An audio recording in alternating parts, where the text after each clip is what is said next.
Greetings ladies and gents, and welcome to today's Reddit Quickie video, taken from the HFY subreddit called Working Class Mage, written by Hell's Kitchen Sink. The link to the original will be down below, and as always, I hope that you enjoy. Alright, go through the checklist, Esquire, said Jonathan. His beard was spectacled with white, a paunch hanging over his belt as he sat in the back seat. Check the hitch. Checked. It's sitting solid, no give in it. Brake lines. Looking good, no moisture buildup, no leaks. Corked it? Yes, sir. All right. Cargo, all tied down. Double checked it? Yes, sir. I'll give you a run through, I'll make sure. All right. He took out a deck of cards and shuffled them between his fingers several times, the riffling finding the air. He fanned them out and held them out to me. Draw. He closed his eyes. I sighed. Well, this is a pretty weird superstition. Well, ain't they all now? Draw. I reached out and took a card. I drew it up and held it up. Queen of Hearts. Well, that's some good news. Come on. Like I showed you. I sighed and tucked the card into the rig's dashboard, right above the CB radio. Queen of Hearts, love life, looking good. Queen of Hearts represents a female lover or fantasy. It can also indicate marriage again, but they ain't too likely for someone like me. Johnson said and chuckled. All right, shotgun loaded? Yes, sir, I said, patting the double-barreled shotgun beneath the dash. Cleaned it too, though we're carrying toilet paper. Are we likely to get hijacked? Ain't hijacking that I'm worried about. We're driving through North Carolina. Things get a mite territorial down there. Ever since they reintroduced the goddamn wolves back in the 80s. I raised an eyebrow. You know there's never been a documented unprovoked attack by wolves on human beings, right? Says something about their efficiency, don't it? He said, shaking his head. All right, let's mosey. The next stop is Hotlanta. He shifted the truck into gear. With a low lurch and a rumble, it began to move. Be honest with me here, Esquire. I know you're not a trucker, ain't much in the way of young people getting into trucking, and I'm not going to be around much longer, he snorted. Not if the revenue men and the big corporations have their way about it. I guess I needed a change, I shrugged. I was a junior associate, a big law firm. Yeah, couldn't hack it in the long hours. Long hours weren't the thing that bothered me. The isolation was fine, too. Yeah, why you leave then? This job's got the same damn awful hours and the same damn isolation, and it's never gonna make you rich. I was doing a case for this landlord, and they were getting an eviction done. It was, boilerplate stuff. I was basically just filling out forms for them. Got the eviction order, got the guy out of his house. I was quiet for a second. I was reading the newspaper 3 weeks later, and I recognized the name from the forms. They'd found the guy that I evicted dead in the park. Overdose. Huh. He looked across at me. So you've got a conscience. I know, right? The partners were so disappointed in me. Everyone told me it wasn't my fault, that I'd just been doing my job. And I thought to myself, what kind of job does that?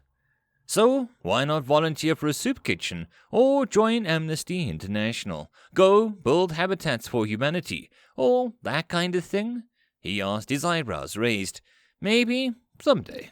For now, I just wanted to get away from what I knew. And besides, I shrugged, still gotta make a living. Well, ain't that the truth? We all gotta survive, said Johnson, as he reached under the dashboard, taking out a can. Chaw, put hairs on your chest. No, thank you. Suit yourself. He dug out a piece, and he chewed it in between his gums. Got into the stuff when I was in Nam. Met the South Vietnamese shaman. He grew the stuff in a swamp, fed it to the bones of the dead. Never would answer my questions about what kind of dead, but he said that it would give a man the strength to live on to the verge of death. Damn good stuff. He spat out the window. Well, you're entering a dying industry. Give it 15, 20 years, and all these trucks, they're going to be run by computers. And then we'll see some hell. A lot of towns, a lot of people out on the highways rely on truckers for their livelihood. But they ain't ever mattered to men upstairs. He rolled down the windows and spat a water-brown tinged saliva flying through the air, disappearing into the medium strip like a comet, bearing tidings of a woe and chaos of gum cancer. Yeah, I said, nodding quietly. And it ain't that much money that you're relying on, he said. I frowned at this, and waited for him to continue. He didn't. How do you deal with the boredom, I asked. After 15 minutes watching the trees pass was beautiful, and the clouds were very lovely today, but you can only contemplate the majesty of nature for so long. I cherished it. Being a soldier taught me that boredom is a gift. Peaceful times, no threats. It's when you're not bored that someone's gonna die. He frowned as he drove along, his shoulders hunching slightly, long shadows drawn over his face. Been doing this ever since I got back. Saw some terrible things. Learned some terrible things. Decided to do something about the terrible things. What? Toilet paper shortages? I asked, giving a slight smile. He chuckled, and the dark atmosphere seemed to vanish. You've got a smart mouth, huh? Well, I can appreciate that. A good joke is great comfort in times of trouble. He chewed quietly for a few seconds, and then spat again. The greatest gift a man can have is to realize how little he knows. You can't learn something unless you know that you don't know it. Guess so, I said, sitting back. Mind if I read a bit? Yeah, sure, Esquire. Whatever you got to do to keep the road moving. He flicked on the CV, and I slipped the novel out of my pocket. I occasionally looked up and saw him watching the road. There was something terribly intense in that gaze. His hands and feet moved automatically on the gears and clutch as we crested hills and shifted through traffic. I had the impression that he'd seen it all before. As we sat in a way station, he looked over at me. You want to drive for a while? Yeah, sure. I've done it a few times before, though. I might ride the brakes a little hard. That's always the way when you start. Some things there's no learning in a book. Ain't in human nature to be able to figure out exactly how far you have to push down on a pedal to slow without jerking against the seatbelts or fishtailing. Just something you gotta learn by feel. Qualia of sensation. God bless you, he said, as he stepped out and shifted places. He sat in the passenger seat and crossed his legs, wrists placed on his knees. His eyes closed, his breathing became steady and regular as I carefully, gingerly pulled us into the traffic, watching my surroundings carefully. Don't take you for much of a mediator, I said, after perhaps 20 miles, as I started to feel the fuzz of boredom and road hypnosis begin to descend. You learned that in Vietnam too. As a matter of fact, I did. Our medic was a conscientious objector, a pacifist. He'd been raised Buddhist by his parents and taken seriously to it. Learned a lot from him. Never agreed with him, but he was probably a better man than me. He breathed in once more and then out, opening his eyes. Handy to be able to be aware of your surroundings. You've got a bear on your tail. Oh, crap, I said, looking back at the window. He'd seen far enough back that I hadn't noticed, but I slowed slightly. Not too slow, keep confident, don't want him to be suspicious. Ah, howls, he growled as the lights went on. I pulled us over. I'm sorry. It's fine, Esquire. Just another one of those things you learn on the job. The truck came to a resting stop, and we both sat, me with my hands on the wheel, him with his hands visible on his laps. There was a glower on his face.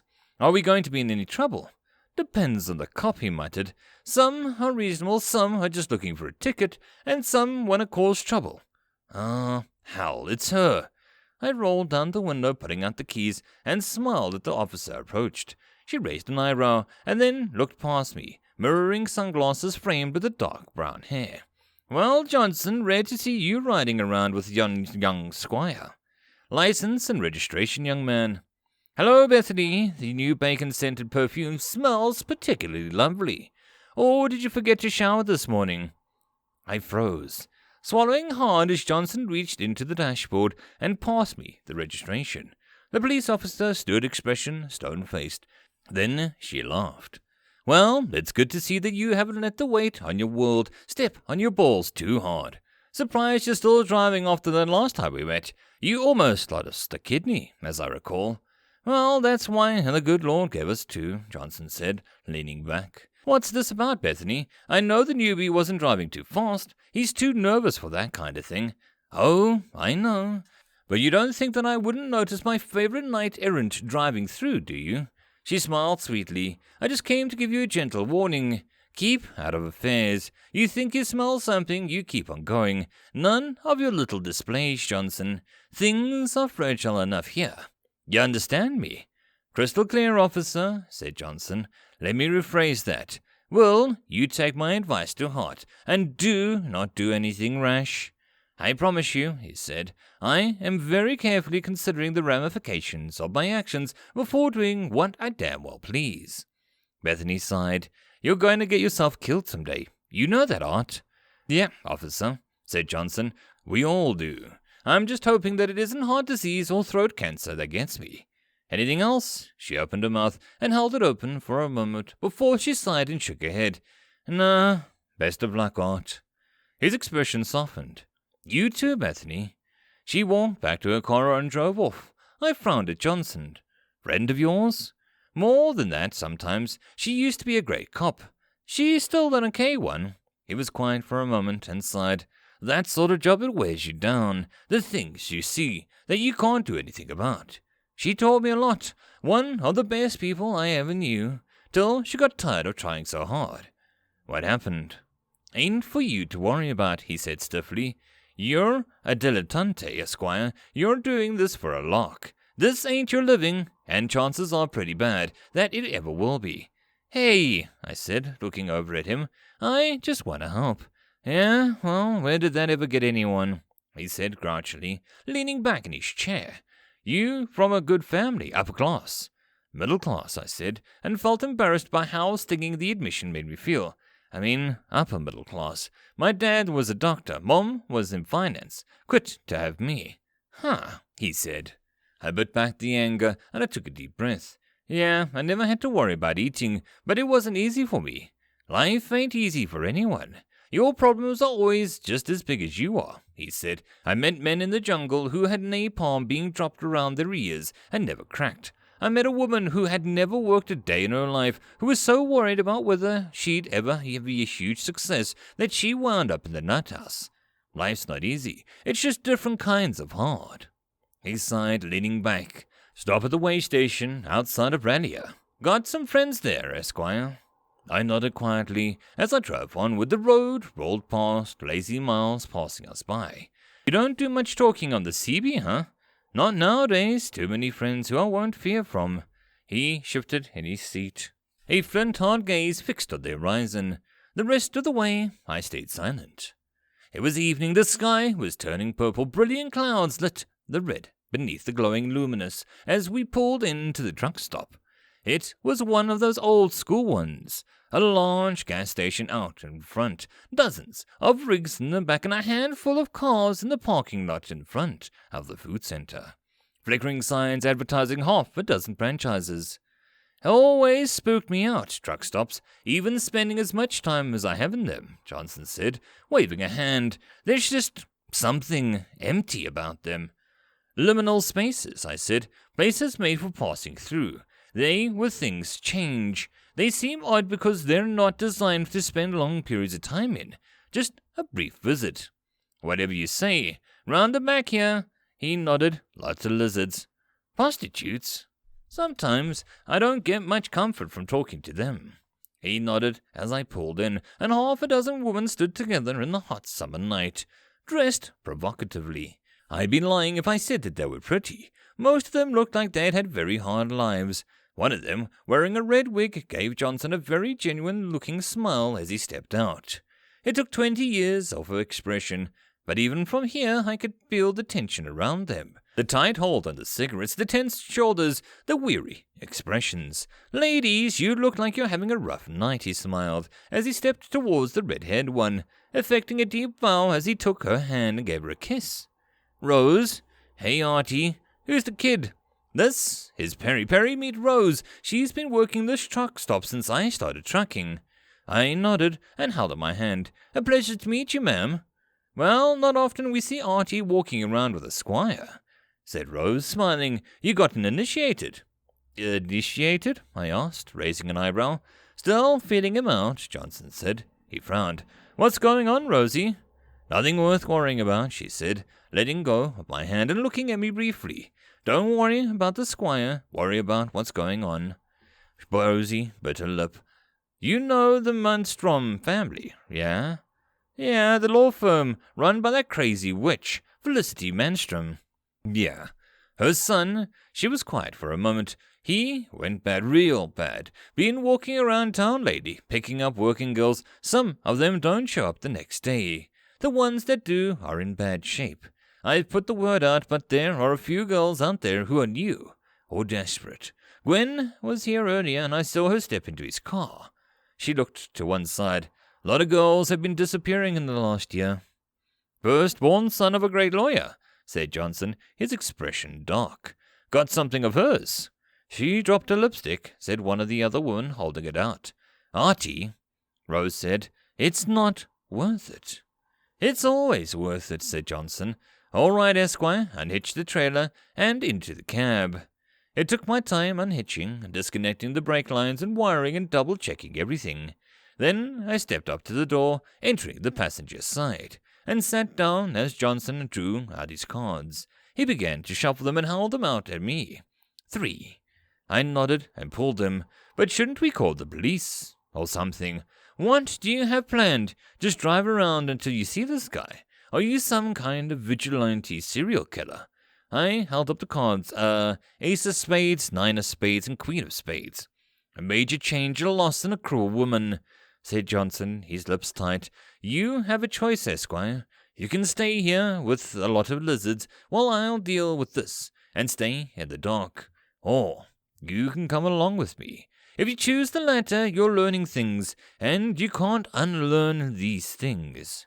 Even if you leave the moment I tell you to, you'll remember them. Tell me. He raised an eyebrow. Not even a second of hesitation. You're scaring the hell out of me, sir. If I have a choice between scared of what I don't know and what I do know, I'm going to go with the latter. I sighed, and he nodded. All right. There's magic. I blinked. All right. Shut up, Esquire, and let me inform you.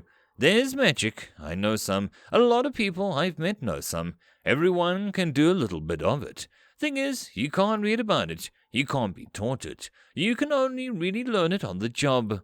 Sometimes someone can give you a place to start, but you can't learn it in college or a lecture. He held up the lipstick on the dashboard in a small tray. Setting it upright, he bit his fingers and drew a circle around the edge of the circular tray with his own blood. Then he reached under the dashboard, took one of the shotgun shells, and opened the tip, pouring out the tiny silvery balls onto it with a clacking sound. This is something I learned from Bethany. The police. They're good at this kind of thing. They used to be the ones who kept an eye on these things. Back before.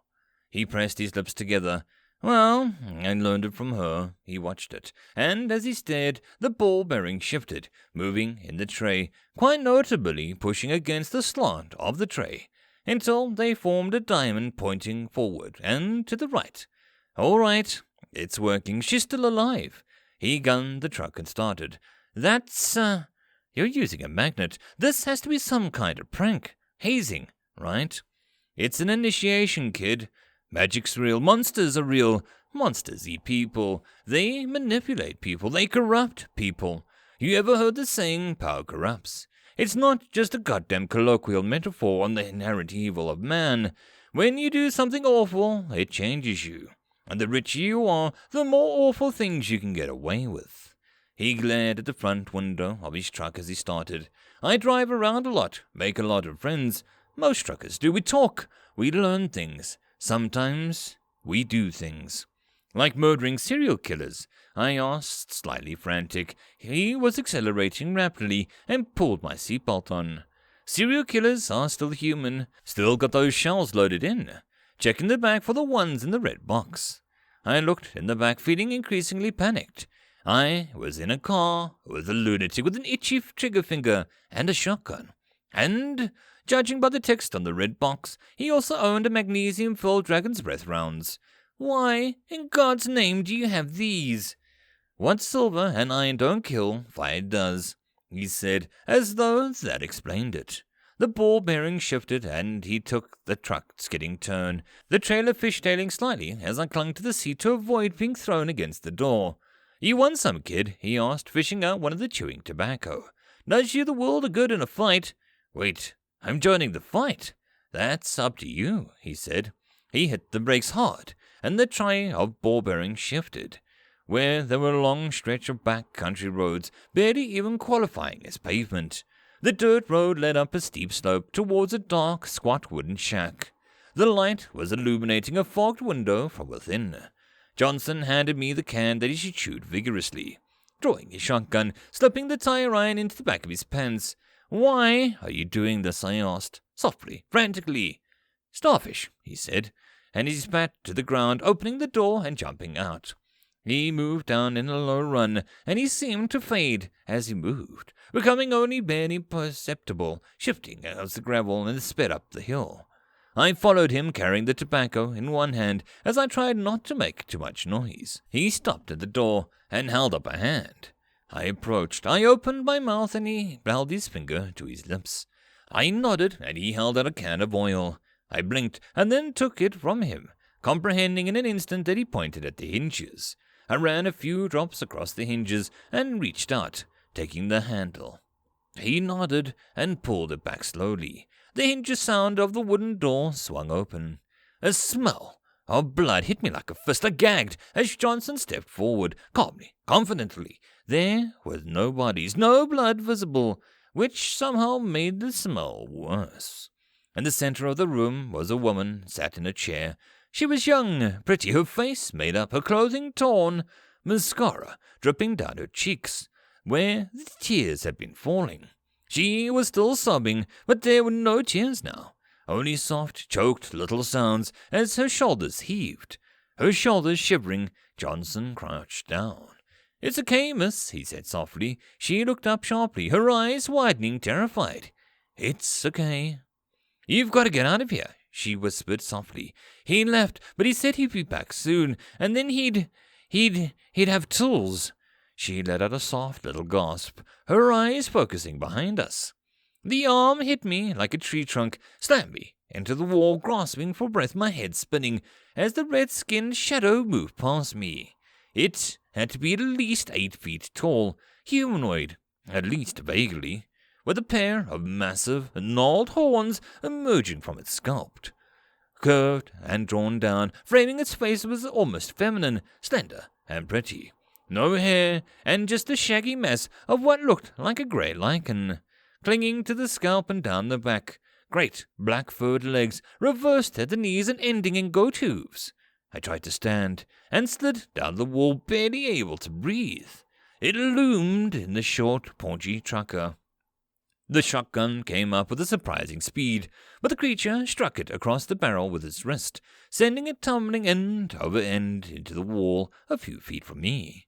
The creature reared back, and Johnson's cheeks puffed out.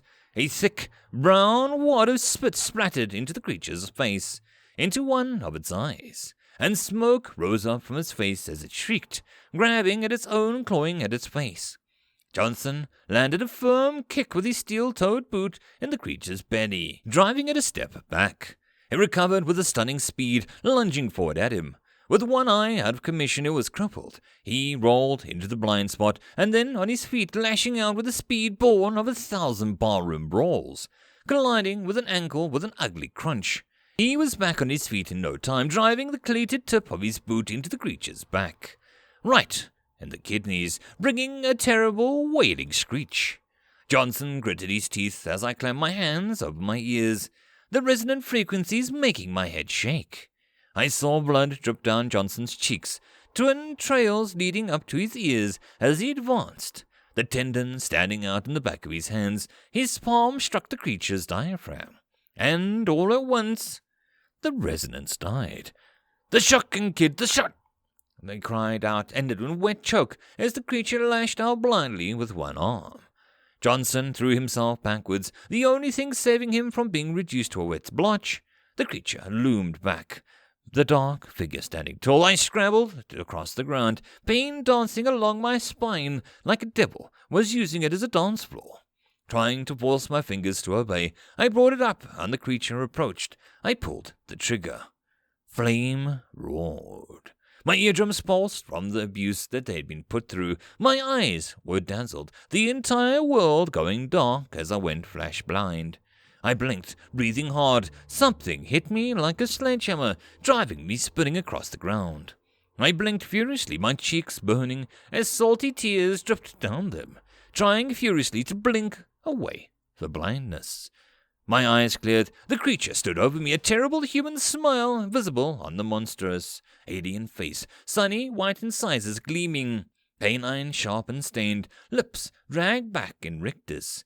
Its hair was scorched, but that was the limit of the damage I'd done.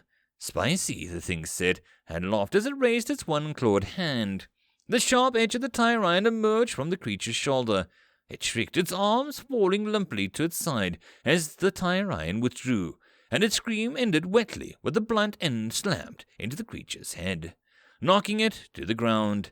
It wetly choked and gagged, reaching up its arm. Johnson brought the tyrant down again on its shoulder, snapping the joint, leaving an arm limply hanging at its side.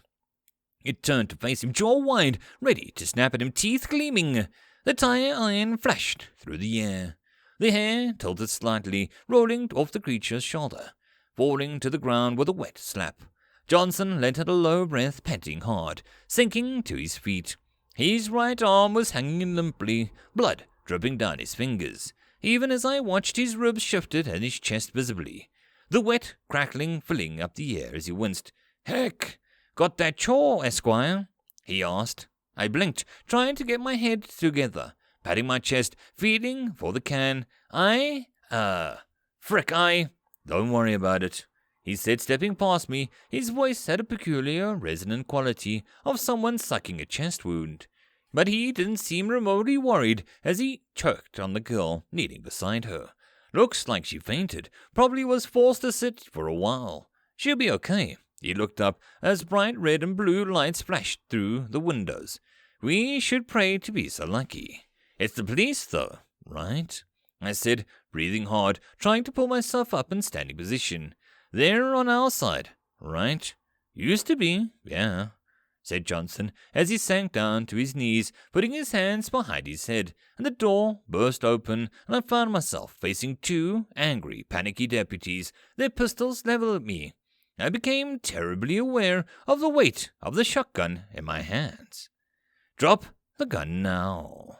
No sudden moves. Somehow I made it through without getting shot by the police.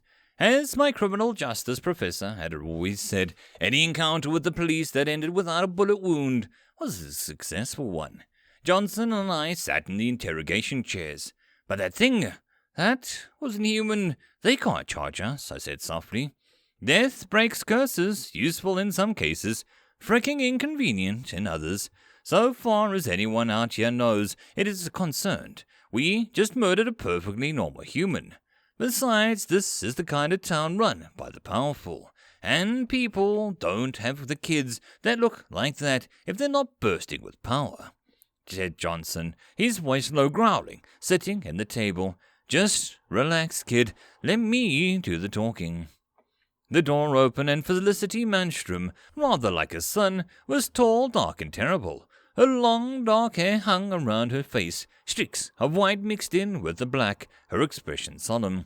"Artemis Johnson," she said, as she sat at the table across from us. The two police officers stood flanking her, holding shotguns leveled at us. I swallowed.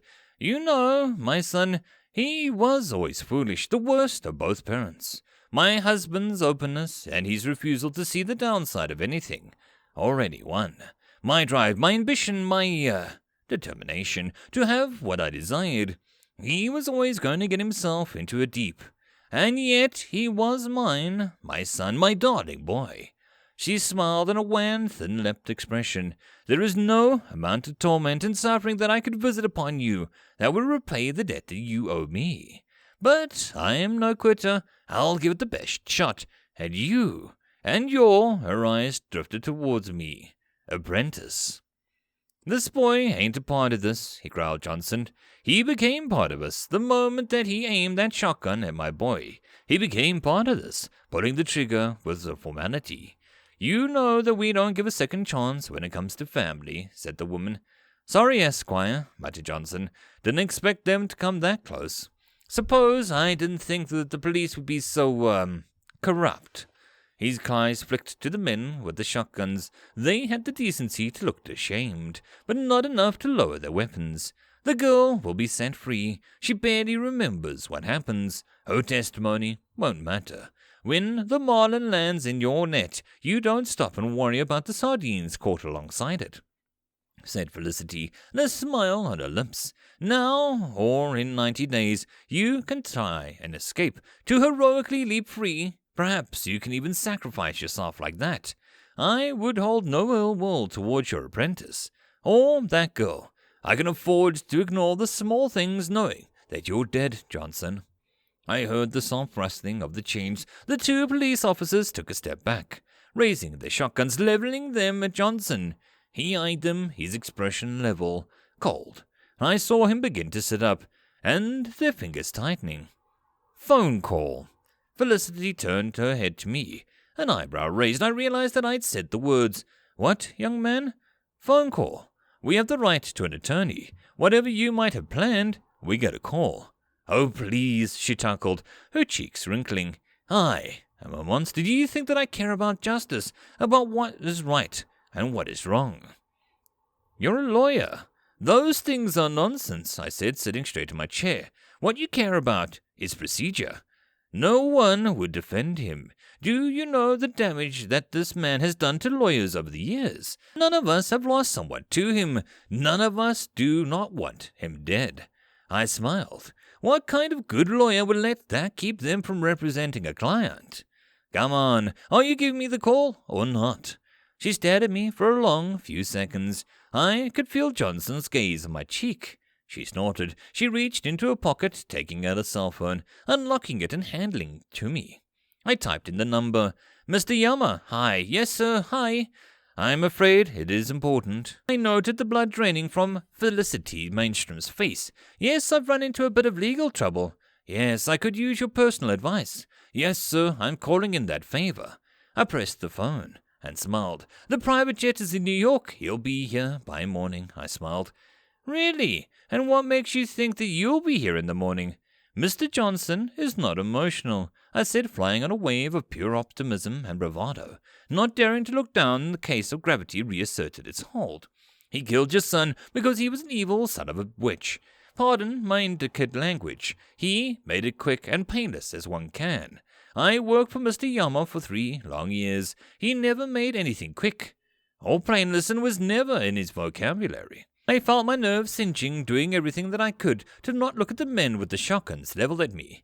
I think that I never met a lawyer who wasn't bound, in one way or another, by the law. I think that you rely on the law to protect you. I think that you rely on your prey not understanding enough to protect themselves. My knuckles whitened. But I understand, Mrs. Manstrom. She smiled just a little too wide, her teeth drawn into rictus. Well, if you wish to jump out of the frying pan, I won't stop you, young man. If you survive, I'm sure you'll fit in well with our ranks. You wouldn't happen to have a hot chocolate, would you? I said, as she glared at me. Without a word, she stood and left the room. I looked across the table at Johnson. His legs were crossed, and his wrists resting against him, thumbs touching forefingers. His eyes closed once again. I leaned back in the chair, staring off at the roof, wondering how I was going to deal with the fallout of this. Owing a favor to Mr. Yama had been bad enough when I thought that he was just a pushy boss, rather than actually empowered by hell. There was a soft click, and the cuffs loosened and then fell from my wrists. I snorted, blinking, bewildered at the dark interrogation room suddenly flooded with the light from the hallway. Huh? You're free to go, sir, said a firm, authoritative voice. Mr. Johnson. Yes, said Johnson, his voice gruff as he sat, his legs crossed in the chair, his hands resting on his laps. So, our freedom has been bought? The officer didn't answer. Approaching him cautiously, the 2 men behind him were shotguns held out, leveled at Johnson. The trucker didn't shift as they unlocked the cuffs, simply rotating his wrists. He nodded quietly at the man standing up. Johnson, I began, but he had his head turned away from me, rubbing his wrists. There's always a price. You should know that. Ah, but it's so hard to tell what a fair price is, said a warm, smooth voice from the hallway. Mr. Johnson, it is an honor. Mr. Yama stood in the hallway, silhouetted by the light like a god's eldest son. His teeth shone white in the reflection of the interrogation room walls. "Percival, it's good to see that you've been well. Come, we need a good talk." He smiled at me. "I am glad to see that you have a taste of both sides of our little equation. Those who've seen the real world are so much better at embracing us. I confess that I'd written you off as a little, episode. But to see you call me again—" "You," Johnson said softly. "Ah, Master Artemis Johnson, I'm a great fan," said Mr. Yama, his voice oily and warm. "You have always been a fine ally." I remember seeing the reports of your wartime service," he chuckled. "You were a great warrior. Oh, the pain you brought, the fear, the desolation, the windows you made, the desperation. There are so few who could match you. You know," he sighed, "if only you had stuck to wartime, you could have been a general by now, with your spirit, or perhaps a hero." Johnson didn't answer. His fists tightened as he walked. "Oh, yes," said Mr. Yama, still laughing softly. "You are thinking now of how good it would feel to give in to those primitive urges. They didn't find the silver shell in your pocket, did they?" I looked to the side, and could see Johnson's hand in his pocket clench into a fist. "Perhaps if you were quick enough, you could take my life. Kill me." Oh, it would be quite a battle. Of course, you would definitely die, and I would maybe die. But there are so many more men like me than men like you," he said, smiling. "You truly are one of a kind. What a tragic state of affairs." Said Johnson. "Taciturn, I understand. You never were a man of words. They're your enemy. They twist you in your grasp. They feel empty, meaningless." Mr. Yama chuckled. "The power of our world is to make your convictions feel false. Your old joke about starfish. How much did being saved mean to this girl? Still, trapped in the chains of poverty and obligation, saved from one predator, fed to thousands of others. You preserved her life, so that she may die another day," he laughed. "I'd had you 1,000 times, Johnson. You, the perfect tool, the greatest tool that we have is hope. The hope in the hearts of the downtrodden that some hero will come and save them. The knowledge that you're out there makes the unbearable bearable. It gives them the power to soldier through the impossible pain that gives me such power." Mr. Yama smiled, patting his shoulders. "Without heroes, how could anyone stand this world?" "It's the wonderful thing about mortality," said Johnson. "I'll definitely die, probably before you, but there are so many more mortals around than immortals, and we know how to teach each other the tricks. It'd take me a month, maybe 2, to make someone as good a fighter as me. Whereas you could spend 100 years training someone, and you could never really make them your successor, could you? Because if someone could equal you, they would take your place." Johnson laughed. "There are so many more people like me than like you, and the people like me, we can work together." He looked sideways, his eyes met mine. Manstrom thought that he was in control, right until the moment where his head hit the ground. "Really," said Mr. Yama, his voice smooth, calm as he opened the door. "I don't think that you realize your position," he said as he stepped out into the sunlight. "You're very proud to risk your life for the weak, but you forget, every man dies alone." The diesel engine revved softly, its engine idling softly. The 18-wheeler stood in the parking lot, across 4 spaces, its engine revving slowly. Mr. Johnson's grin split his face. His cheeks wrinkled and bright. "Oh, I always know my position," he said, chuckling. The high lights flashed on the truck. "But I made my decision long ago. No matter how I die, it wouldn't be alone. Good luck, keep your eyes open, because someone like me is always watching." He opened the door of his trucks. "Thanks for helping me out. It won't stop me for a moment when you're in my crosshairs. I'll kill you without a second's thought." He looked at me. "Esquire, come on, we've got to get these crap tickets to Hotlanta." "You know," said Mr. Yama, "there is still a place open for you, Mr. Percival." "Yes, sir," I said, and smiled as I stepped around the engine, stepping up onto the footrest. "I'll let you know." I slipped into the seat, keeping an eye contact with Mr. Yama as the truck shifted into gear. It rumbled softly as the truck revved up out of the parking lot. You could have gotten out of that at any time, I said softly. Probably. More risky. More people would have died, he said quite after a moment. You've seen both sides. It's not likely that you'll get another chance like that to duck out of this life. It won't work a second time. Most people who do this kind of job die. You'd be surprised. Some people are content to make the same mistake time and time again. I'm guessing you never learned much about the other side of things. Ha! Johnson snorted, looking out the window as we rode up the highway on-ramp. No, I can't say that I have, Esquire. So, am I still welcome to work with you, even after what I did? Of course, said Johnston, chuckling. It's a real comfort to jerks to think that everyone is like them, that I lose hope is just because they take advantage of it. But they don't get it at all. We crested the ramp and the brilliant sun glowed down on the highway. Shafts of gold flowed across the tops of the great Smoky Mountains, filtering through the clouds that became ethereal, shadowy, the trees shimmering like emeralds in the morning light. A wash of cool, misty air ran through the windows as he smiled. You think she's going to be okay? Who knows? The starfish thing. Ever heard of it? I think I can guess. Man sees a kid on a beach. Thousands of dried-up starfish are sitting on a beach, tossed up in the waves. The kid occasionally picks one up, throws it into the water. The man walks up and asks why he bothers. The kid could do it all day, and what difference would it make? The kid picks one up and tosses it back into water. It'll make all the difference in the world. To that one. Hart smiled. Yeah, that's the one. He took a deep breath as we drove onto the lee of one of the mountains. The sun haloing it in light, brilliant rays visible around it. Maybe I'll die tonight. Heart attack. Whatever. But I got to see this morning, and so did she. And that made the fight last night all worth it. He grinned and flicked on the CB radio.